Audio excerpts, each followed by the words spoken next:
welcome back. It's extremely nice to see people who are coming back for the second time. I take it personal because you didn't come by mistake. Good, so maybe we can start talking. Because I think on the list it was around 10, 11 people. So, I mean, we can cover more topics in the time which we are given. So before in the session I was talking about cross-sectorial cooperation and trying to prove that cooperation is possible, and we should risk and try it out, and maybe we will succeed. One of the practical examples will be what I will present now. We were invited 4 years ago now, to run Active Citizens Program in Lithuania. Active Citizens Program is a program designed 10 years ago by British Council and is financially supported implementation. Now it's already running in 78 countries around the globe, from Mexico to Pakistan, India, Latvia, Poland, you name it, in quite many countries. It's one of their flagship programs which we are running. The whole essence of the program is based on bringing diverse communities together. Diverse meaning ethnically, religiously, in some cases it's post-conflict, in some cases it's just trying to bring people together for positive changes. So in Lithuania we are working, and I will also show in the slides to understand a bit more how compact Russian speakers and Polish speakers in Lithuania live, but mainly we focus with those regions, those municipalities where Polish-speaking minority, which comprise around 7% of Lithuanian population, and Russian-speaking minority in Klaipėda and Visaginas, and they comprise around 6% of population. So in terms of proportions, we don't have so many ethnic minorities living in Lithuania, even though Lithuania is quite diverse in itself, but also where we live quite densely together. So using this program, we reached out to communities, to municipalities, and since our institute and me and my colleagues are coming from youth work field, from youth policy field, from youth organization field, for us it was very natural to work with youth policy stakeholders. So that's why this community program all of a sudden became also related to youth work and youth policy. I think I have to, but maybe it would not help. Okay, so welcome back. It's one of the cities which should listen about this program, I heard. So what I would like to cover in this short session, not exactly talking so much about the ethnic minorities themselves, but how to make civic engagement, civic participation in the closest environment, in the community, cool again. Because in Lithuania, very often, when you talk about community leader or community director, that would, on average, be a 60-year-old woman. Really not trying, just giving a real face of a community leader. And very often, they are a little bit burned out. They say, we do so much, but these bastards don't come, or they are not interested, and they're not supporting, and so on. And in Lithuania, we even have this saying, to carry the cross. Because we're a religious country, Christian Catholics, and so we carry the cross, and we think that maybe in the next life, it would be better, because we will carry the cross in this life. And I say, so yeah, if it's so difficult to carry this cross, maybe you should give it to others. So no, I will carry it a little bit longer. So that's how the typical community and community leader would look like. So we're trying to reinvent. What does it really mean to be active? What does it mean to be active in the community? And another thing, we also connect to that, show that bringing youth-friendly approach to municipalities and to communities. You shouldn't be afraid of young people. You should give them chance. You should listen to them, and you should give them the credit of trust. Very often we get the credit of non-trust, and we have to prove that we're not dangerous, we're not bullshitting and so on. No, give a credit of trust rather than upside down. And also, I will share the recipe of our success. It has to be purposeful, it has to be sustainable, it has to be continuous work, which very often we lack because either it's project funding based or people change in the community or in the organizations, and also sometimes priorities change or focus change, and then it becomes not important. So we have this sustainability, continuous work, investing into relationship is very important. So again, it's linked to a previous topic of cross-sectoral cooperation. You need to invest, you need to give, and then you also get. So that would be shortly the framework of what we're going to talk about. And if you have questions, proposals, disagreements, we can react and discuss immediately, okay? So one thing immediately, I don't have, we have this book, which is methodology, quite big methodology, 276 pages. So we can bring it to municipalities and especially to teachers to show we have methodology. So then they don't question, so, oh, they have books, so most probably they know what they're doing.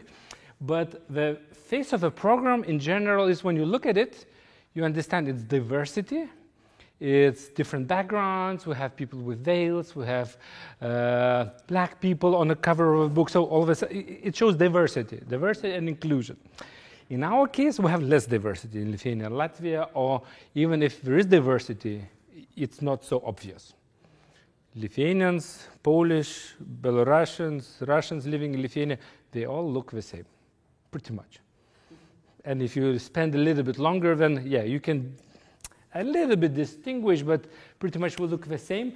And we decided, okay, diversity is important, inclusion is important, but we want to focus on something else. We want to make participation cool, as I said, yeah, participation cool again. So we used this kind of heroes as a visual identity of our program. So we wanted to show that being active is not that you sacrifice something, or that's some kind of, cross which you carry, but it's something cool to do, something fun to do. So by this, we're also trying to target young people, and we want to show that being active is cool. And also we have online badges, we have different other things, but again, I will come back to, not come back, but I will show again. So that's how our visual identity looks like.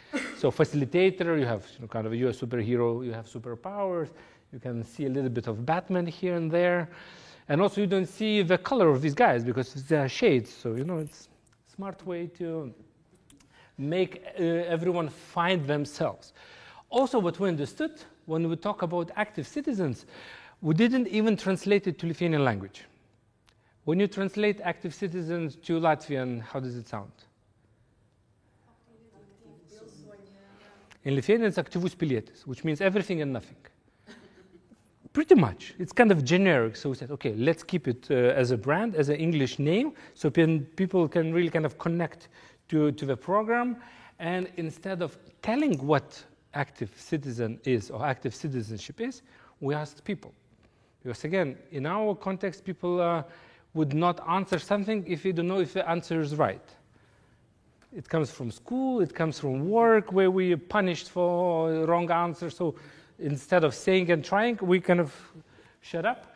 So we asked so many different people, what is active citizens for you? How you would define it? So we asked sports people, we asked journalists, we asked random people, we asked a lot of young people, we asked some mayors. But by this, we also showed that it's okay to have different answers, because there's no one answer. For some people, it's caring. For some, it's loving other people.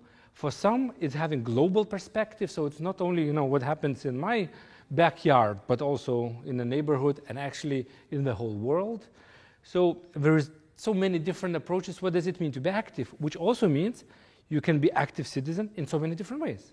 Yeah, it's not only voting or helping others, but in... How did you invite to participate with active people?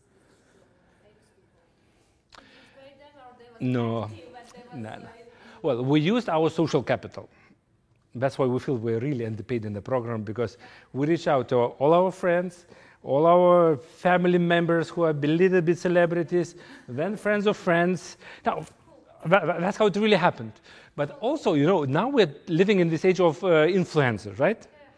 And of course, some of them want to be paid and so on, but also got some influencers to speak about it because it's positive. It's, again, asking not don't sell my shampoo, but what is active for you?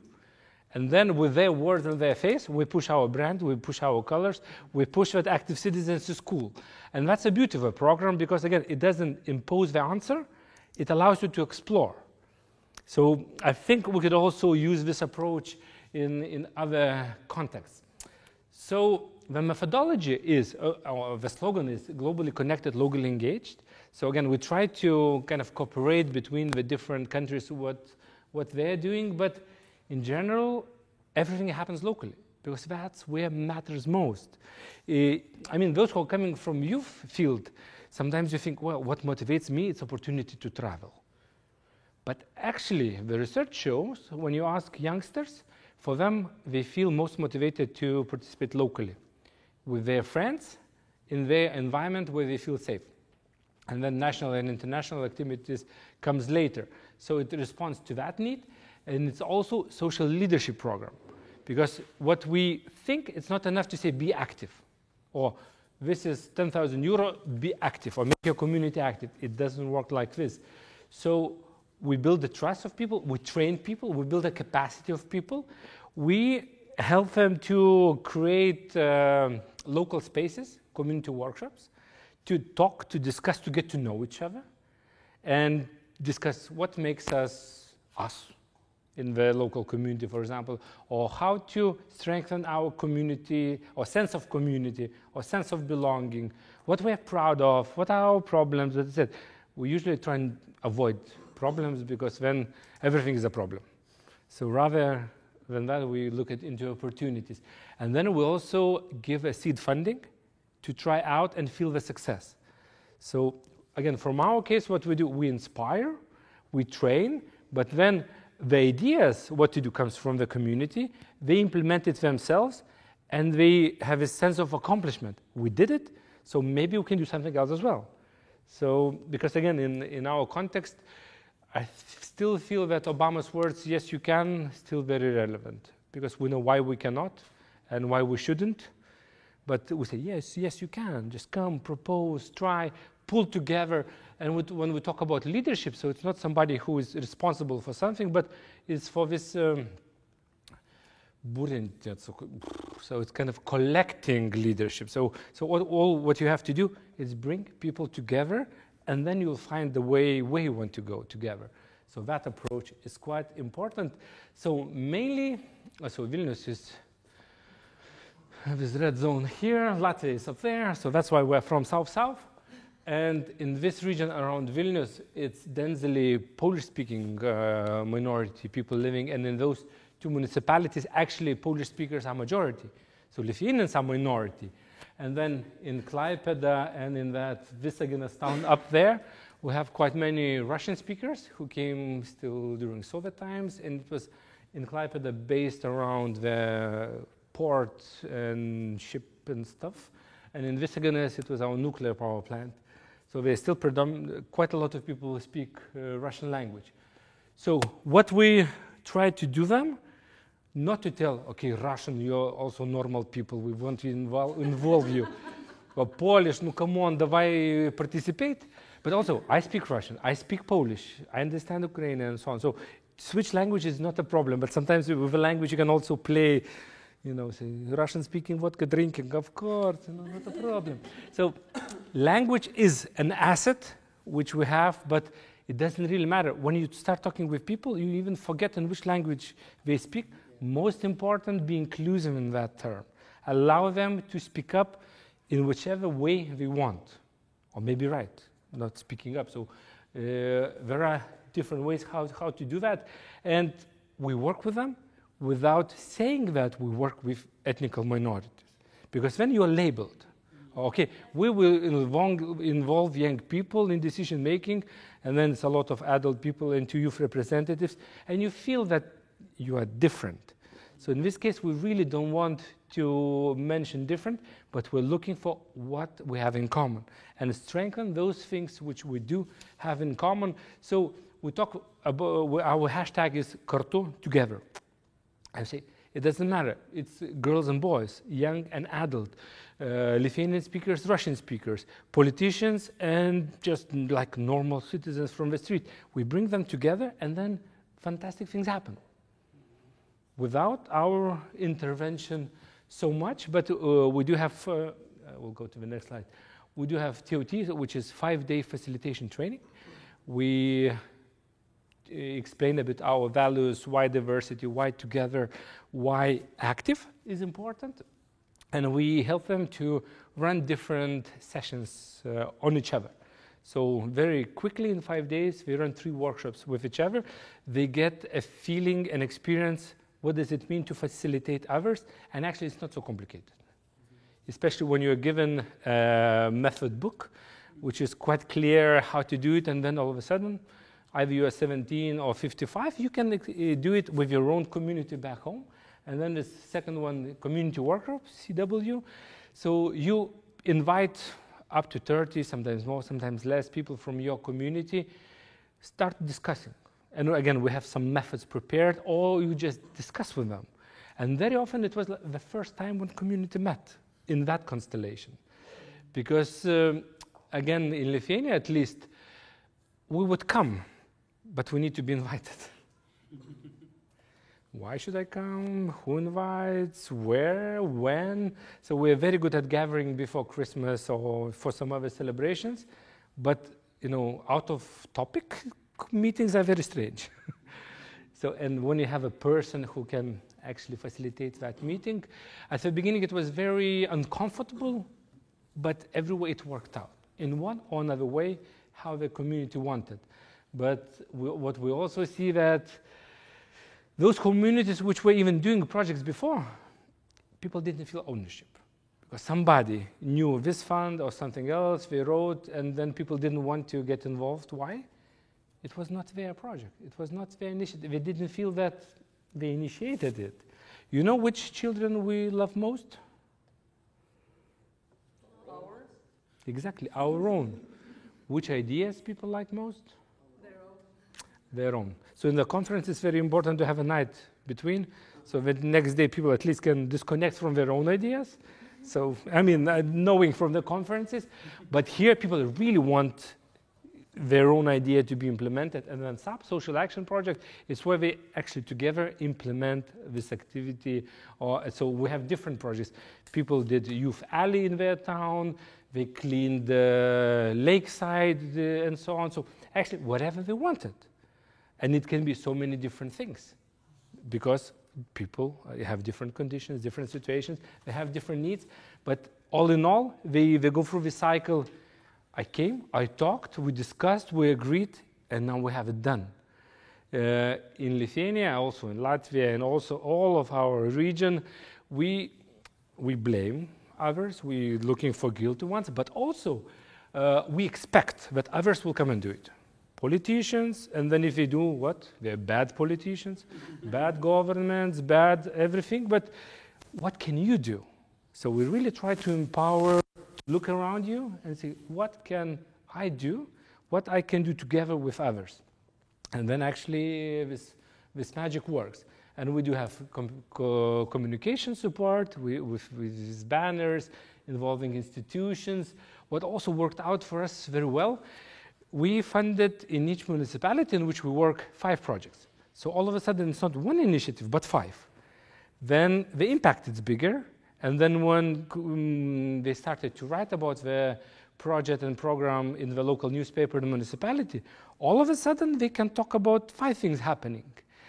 Another thing which put us in a slightly different position, we came not asking something from municipality, but giving something. So, look, we can empower and train your people, and we can fund some of your initiatives locally. So, it totally changes the power. So all of a sudden we came those who, with Queen of Britain money and not clear why supporting local initiatives in, Šalčininko, Švenčionys. Another thing what we did, we understood that it's not really about cleaning the lakeside or recycling the bicycles, but it's a learning program, it's an empowering program. So we involved online learning badges into the program. So those who are going through this 5-day training course, they also have these 10 key competencies from European Youth Strategy of youth workers. So you can recognize the competencies from there. And also have added 4 thematic areas of competencies from methodologies, which is identity and culture, intercultural dialogue, local and global communities, and planning social action projects, which helps them to learn, which shows them that it's about learning and empowering, which can also be extrapolated and used in other contexts. So you learn, and you can use those competencies somewhere else. And also it showed that our program is up to date.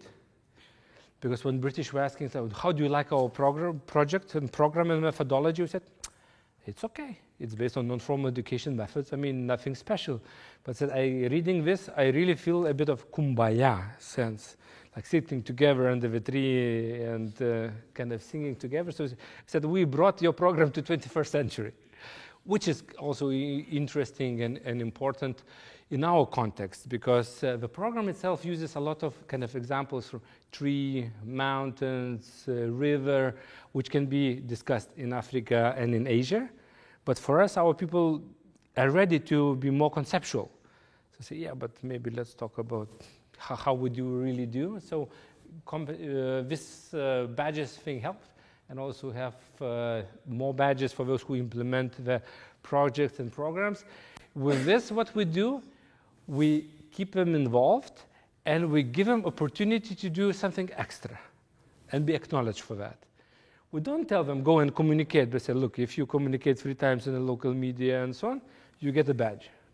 So, you know, we're kind of pushing them a little, slightly, gently, what they can do with that. What do you need to do to get the survivor badge? Let's keep it a secret. No, but look, of course, not everybody gets that badge.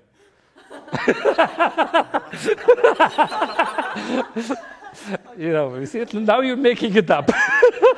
I didn't say that not everybody survived. But what we also acknowledge, it's not easy.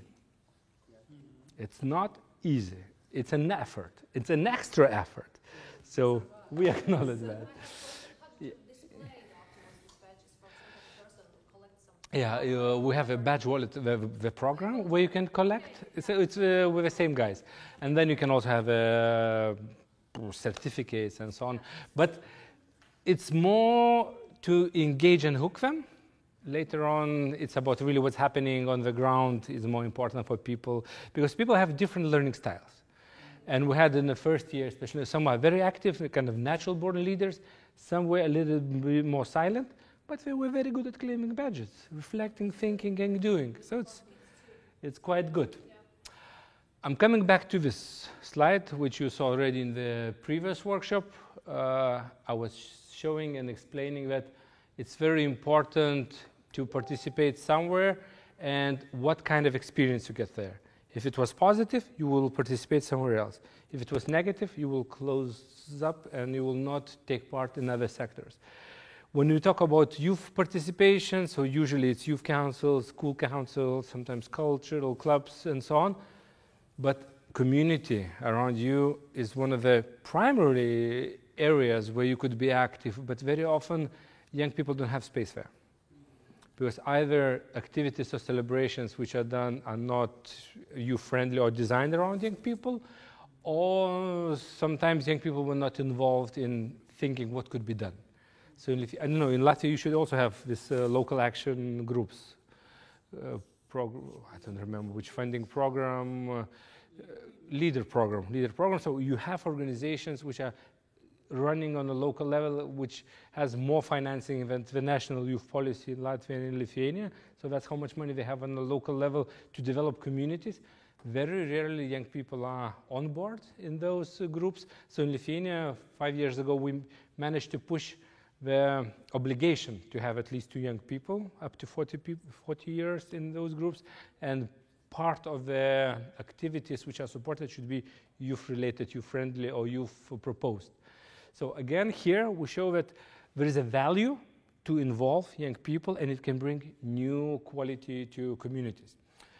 How we did it? Again, also through different examples. When young people started to do initiatives locally, all of a sudden they can be creative, they can think out of the box, they can do it differently. Because again, I don't know how in Latvia, but in Lithuania, when we do something, it has to be very meaningful and serious and bring added value. There should be a problem always. And also it has to solve a problem and commit to contribute to some good. So somehow we really push ourselves, and then some projects, when you read applications, like, what the hell, you really want to do that? But we try to guess what assessors will be thinking, so we try to write that, and when it's granted, it's a punishment. Because then you have to do what you wrote that you want to do. So what we also trying to show that, think what's cool, think what's nice, think what you would be proud of doing and having fun doing, not only, I really feel pain talking about that, because that's a reality which we want to change. I said, okay, if you want to build that cross, at least make it with 3D. At least something different, because, I didn't say, but in Latvia, we have common things. So this lady, which is sitting there, it's a wife of the president, so first lady. So in 4 years, we managed from 0 to get to the picture where she's signing our book, which means we have a book. I mean, we really designed this picture on purpose. So she's signing the fucking book. And it's her message to our facilitators. But again, we're coming back to this cooperation, cross-sectoral cooperation thing. How to create value for different people involved. So I cannot say that people were not active in their communities before. They were doing nice stuff. But what we can do, we can talk louder about their initiatives. We can allow them to do a little bit more crazy stuff than they would usually do. Also what we do, we don't ask for, and we can do that, we don't ask for financial report. We only ask to focus on impact and visibility.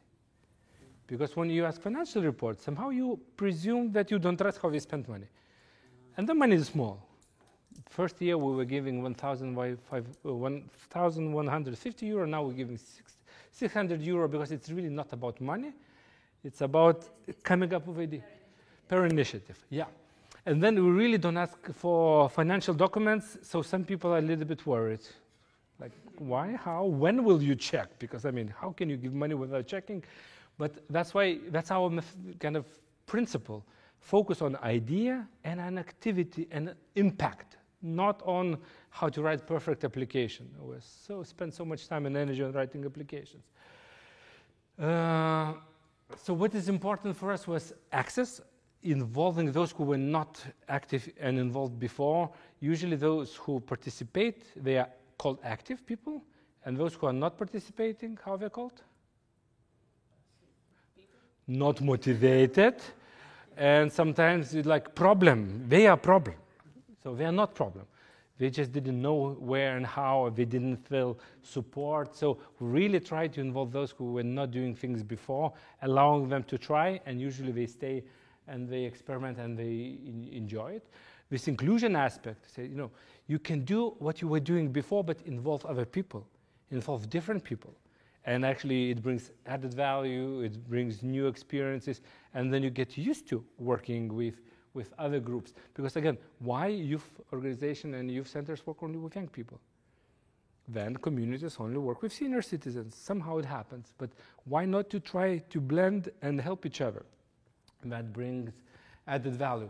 Cooperation. So again, why municipalities were helping us? Because we were training their people and giving seed funding for their initiatives.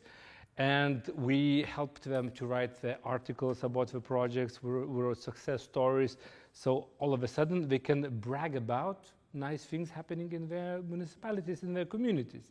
So, and we're very happy. Very often, we're not even visible in what's happening, because we really want to showcase these people. Because again, when we funded first year initiatives, usually those people were already a bit active. And people were thinking, oh, okay, she can do it, he can do it, I cannot. But after second year and third year, it was not excuse anymore because everyone was already doing and engaging and running workshops and initiating the social action projects. So what we really want to show that everyone can do it because you don't have to do it alone. You gather people, you discuss what you want, you do it together. And what we know in Lithuania and Latvia, we have more money than we have ideas. We have local funds, we have, all kind of funds. Very often they don't know what to do. So another thing what we provided to municipalities, one of the methods which we use in this community workshop is a social map. I think in youth work we're also using a social map, which means you bring people, different people, and you draw kind of rough map of your municipality or your town or your neighborhood, and people discuss what I like, what I don't like, where I don't feel safe, where it could be improvement, where people are drinking, where they throw something else. So all of a sudden you get a map. Politicians, what they do, first of all, they take everything as a criticism. Natural, because what politicians get from people? Problems or give us money. And when from the stage again, give us more money, politicians are sick of it because they only hear there is a problem, give them money. At least we have to show for what money, how much money, or, So in this case, we show what can be done. It's a menu. And then they can choose what can be done. So one of our mayors got, first year, he was pissed off. He said, you're telling about this problem, but last month we fixed a basketball court in this small village, and the youngsters broke it, so young people are bastards. This year, it was already third activity in the same municipality. Mayor was posting on Facebook and saying, it's such a nice, free way to get citizens' ideas. It took just 3 years. But that's why it's so important to continuously support, to communicate, to listen to partners, what they need, and to provide this added value. So what politicians get? Success story, money, possibility to engage with citizens without threat to be attacked and ask for money, because already money comes from somewhere else. And also, there is a nice story which they can share. For example, one of the initiatives in the same region, youngsters decided to make open-air movie. Okay, this year it was really a year of open-air movies, but when I did it last year, so they in that village, settlement, there was around 600 people, in the neighboring more. So around 600 people came to watch that movie. They were showing it on the factory wall. People could come with the cars or on a blanket. So really, like two villages came together. And the next week, the main news on the local newspaper was that for one day, our village was America. Does it really solve big problems, social, economical? No, but people started to feel proud. You could see that even in our small village, we could do, just what limits you is ambition or imagination. So that's what we're trying to do. So, different kind of activities. And what's also important, again, not talking too much about the problems, but celebrating success, being happy about things which already work and maybe building up on it. Saying thank you to those who are active, who are involved. Being cooperative and supportive between communities and municipality, and so on and so forth. What we did, and where this lady was signing that book, imagine how crazy it was. We organized our program meeting with our facilitators, 50, 60 people, in the President's Palace. We were giving our active citizens pins and badges to these people. So President's Palace didn't do anything. They were just kind of sharing our joy and glory. They had a chance to take a couple of pictures. Okay, they gave us coffee and water and a political frame. A lot of our guys came from the regions because they've never been to President's Palace before. So, really how to connect with different values, what people need. And for presidency, we have this president now, the husband of her, for 1 year. Last week, they wrote that we see the shift of this new president towards ethnic minorities. How do they see? Because on the 1st of September, which is when school year starts, he went to one region where Russian speakers are living, and we organized 3 phone calls. She went to Polish-speaking region to open the school year. And all of a sudden, political scientists see the shift. I know who is leveraging this shift. But again, what we do, we connect people. We give the contacts. Or we say, look, if you need to go to some school, why not to go to this school? And a couple of phone calls and these things are arranged. We give them ability to be happy about. So she was celebrating the examples of active citizenship in the regions. Very good for us, very good for them. So that's how you should try to look. It's not really manipulating. It's look what people need and help them to get that. So we give us success stories, we give support, we give competencies, we give larger political framework or opportunity to discuss about ethnic minorities in a positive way. Because I think why we still need to talk about ethnic minorities and integration and supporting them now on the 31st year of Lithuanian independence, because we failed before. And we didn't do enough for them to feel citizens of Lithuania. So we have to do it now. And we also in this slide, on the map, we see this region up there, the red one. It's Akmenė, it's ass of Lithuania. It's close to border to Latvia. They have this cement factory. It's ass of Lithuania. Because faces to Poland, most probably. No, actually. But they don't have ethnic minorities living there traditionally, but we have a lot of Ukrainians coming there. So what we're saying, let's pilot, let's try out. Let's make the first steps of integration here and now. Let help them feel welcome. Let's try to involve in the local community. Let's see how it works. So that we don't need to solve the problem 30 years later. So I think we are quite happy with the results. So even if political scientists are saying that president shift, but for us it's even more important that these people on the local level believed that they can do something. And they did enough effort, so also municipality see what they are doing and they're continuously supporting that. And it was so funny in this Švenčionys municipality, we supported few activities where people were making Christmas, not necessarily Christmas celebration, but together we're making Christmas decoration. So instead of only Christmas tree, now they have a whole Christmas village Christmas village in a town. And now they don't want to go back to only having a Christmas tree because, the expectation is growing and different institutions are saying, can we contribute this year to making this? And then the guys from, again, going to the map. So, okay, I lied to you. The ass of Europe is somewhere else. Ass of Lithuania, it's actually here. Because there are 2 bigger towns here, 1 smaller one, and 1 little small one, really on the border with Belarus. And we were saying, look, all 3 towns are celebrating Christmas like this. We also deserve that.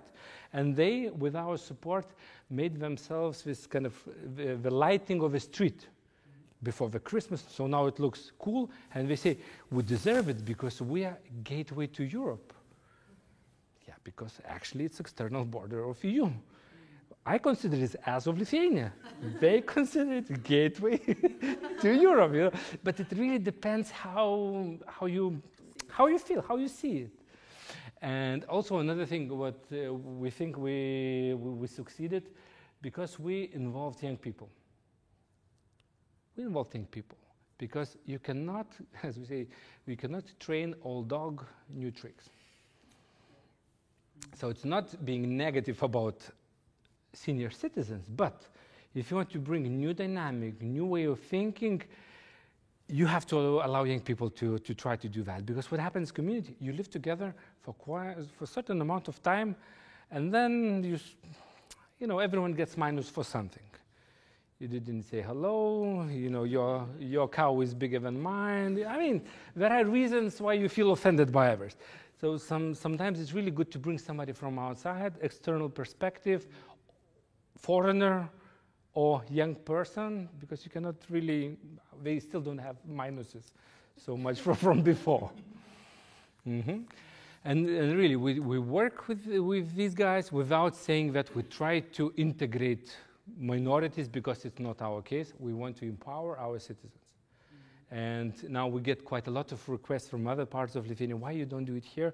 We could if we had more resources and time, but for them it's really important really to start building the bridges, because we don't talk to each other not because we hate each other, but maybe we don't know what to talk about, or where to talk about, or when to talk about.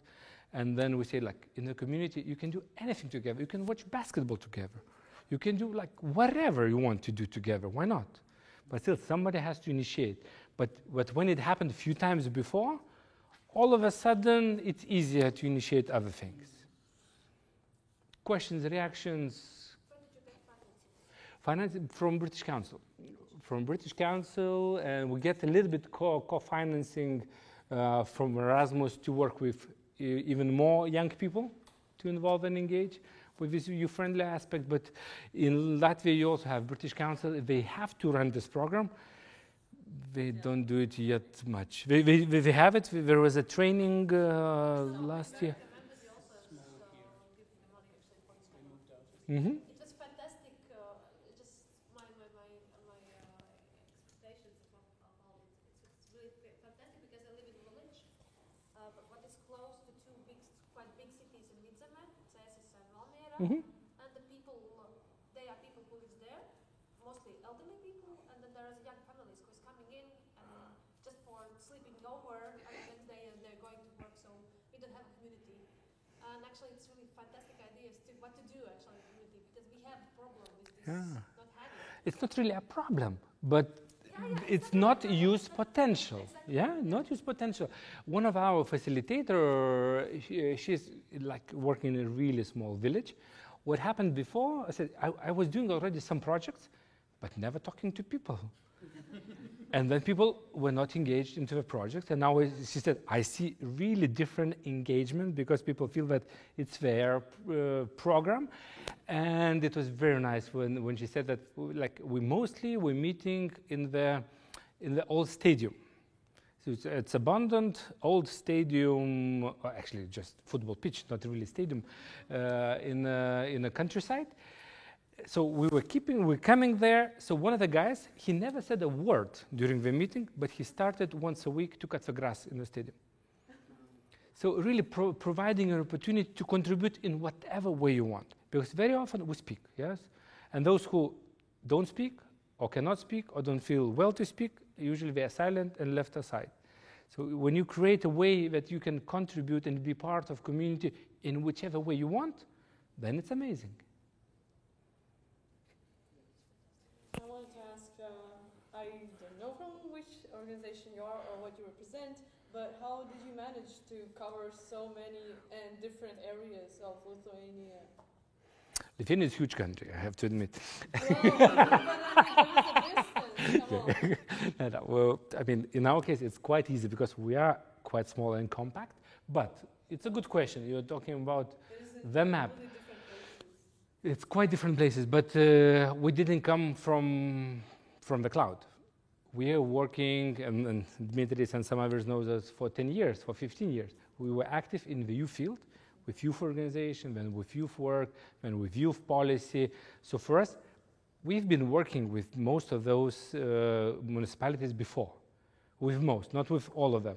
So at least we were recognized in a certain area, like experts of youth. Partnerships with other municipalities? Yes, and we other- started involving them, starting inviting them, and for example, to involve the Polish-speaking municipality, Szulciniki, was quite difficult because sometimes they reject the national programs because we try to Lithuanize them. No.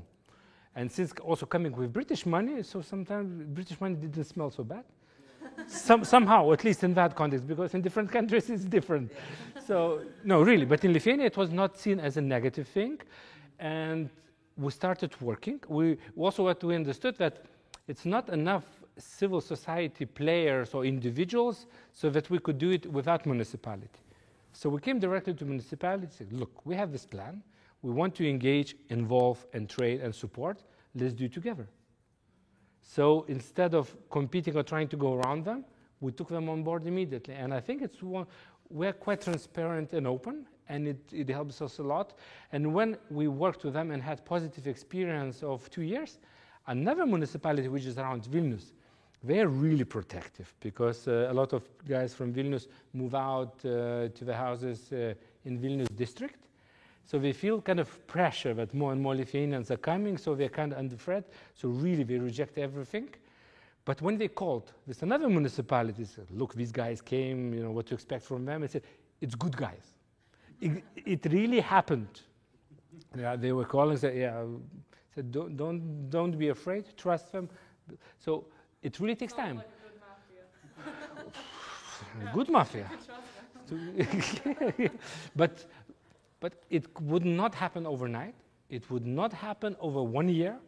If you want systematic changes, it's quite long term. You need to push and pull sometimes. But again, when you have examples, when you have success stories, when you celebrate those successes, and when you keep community together, they become your brand ambassadors. When you get political support on a local level, on a national level, why not to engage into this fantastic program? So again, look for positive aspects.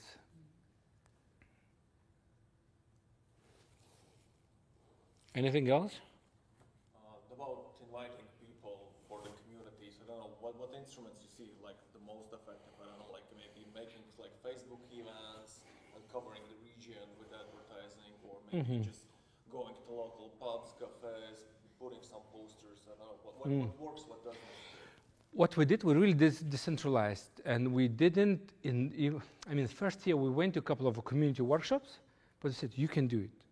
I said, no, we cannot. Yes, you can, because we will not be coming. And very consciously, we gave away the full ownership of how they do, what they do, and without trying to assess was it good or bad, because that's what scares people. I said, no, it's a local process. Whatever happens, that's your process. So some people were, saying like, look, to feel safe, invite your own friends and friends of friends, so that already you have kind of with whom to work. In some cases, if you're coming from an organization, try to work with organized people and bring somebody from municipality. In some cases, they really went bold, making few posters and saying, look, community meeting, community workshop, come. For each event, we did a Facebook event. But that's not how people are recruited, because locally, you have to invite, you have to talk, you need to call. Like mouth-to-mouth is more effective. Absolutely, because even if you put poster, even if you invite on the Facebook, people don't feel that you invited them. And I think it's not that our people are so cool that without personal invitation they will not come, but when you say everyone is invited, they don't feel that including them. Everyone wants to be special. Yes, but that's how it is. I don't try to judge or try to understand why, but he said, okay, Marius come, you come, because I know maybe it's only for young people. No, it's also for senior citizens. It's also for young people, because in Lithuania also sometimes volunteering or those who contribute to community work means you don't have enough work to do. So it's kind of leisure time activity or waste of time. So you really need to show that actually it's a very valuable and important aspect of community building. And so and also trying to involve and include others. The new generation, the new people, they even when move to a new districts, they already know how to organize stuff. They care because they know that from them it depends how they will live. But to rural areas, we need to bring this belief and understanding actually that we can change things around them. And really success stories, talking about them, not numbers, not how much euro was spent, but this person was not able to do it, now he can. This community didn't do this, now they can do it, so like really showing. And it's really basic human things what you need. Safety, security, place where you can have fun and hang out.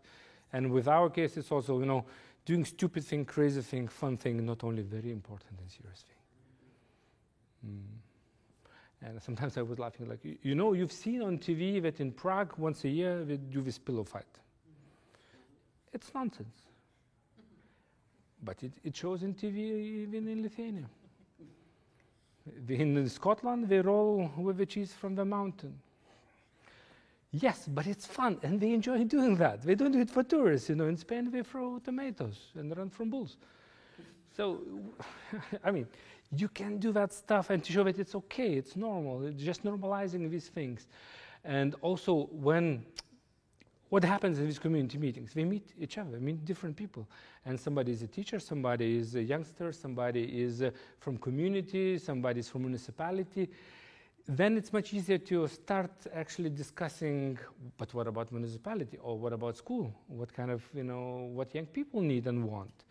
And what we see that now is cooperation increased between also institutions represented by people in the communities.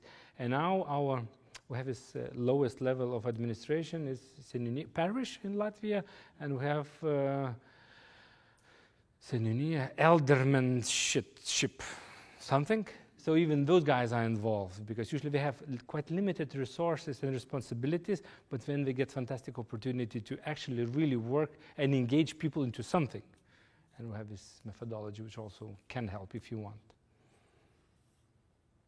So again, the message is it's possible. Empowering is important. Positive message is important. Finding whatever language in which people can communicate, that really helps. Not involving Lithuanian teachers is also important. Because, the teacher, you cannot fix teacher. Because, they would always try to fix your grammar, your words, and pronunciation. So if you work with multilingual or communities, try to avoid having Lithuanian language teachers. But if the teacher applies to somehow the method how to pull them out? Yes, under the carpet. No, it's just, some people come from kind of with different expectations or understanding. So especially working with Russian-speaking youth or Polish-speaking youth, sometimes they feel insecure, not only because of a language, but because of accent. And if they feel that it's a barrier, but usually it's an internal barrier. But we allow, we ourselves sometimes switch in the languages, so really showing that it's okay to speak whatever language, as long as you feel free to speak up. Similar kind of experience while I was in India. I was part of this project from the government. We have different state governments, and the government of my state started a new project called the literacy mission, but it was not for the local people. In our state we have 100% literacy. We have a lot of immigrant workers from the northeast and the eastern part of India, and also from the north part of India, and these people are mostly illiterate, and they cannot even read or write in their own language, so they come to our place to work. So we were having this mission to take a census of all these people and to teach them their own language. We got teachers from their places and we were teaching them their own language. I was part of that, and we were going to different places where they work to find them, to make a list of them and to understand what they need, how they couldn't study, what their ages were. And we found out that most people were 17, 18, and they came to our place because of the political situation there, and they are interested in studying, but they didn't have the resources. So we were providing them with the classrooms and everything, and I was volunteering there for 6 months or something.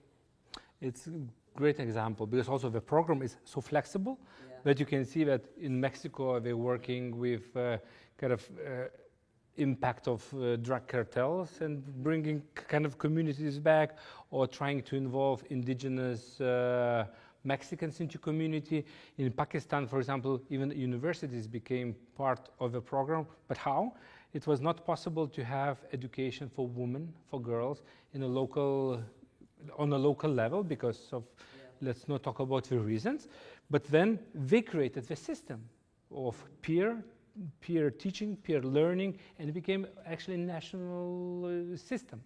In some other cases, it's about environment.